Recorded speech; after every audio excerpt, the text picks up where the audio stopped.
Praise the Lord.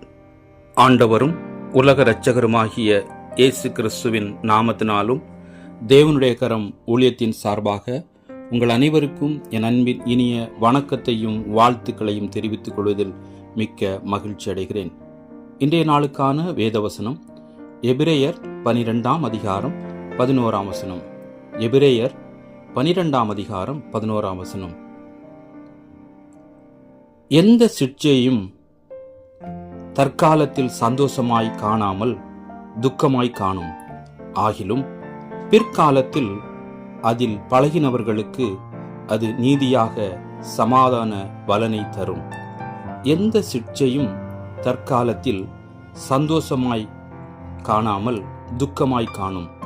ஆகிலும் பிற்காலத்தில் அதில் பழகினவர்களுக்கு அது நீதியாக சமாதான பலனை தரும்.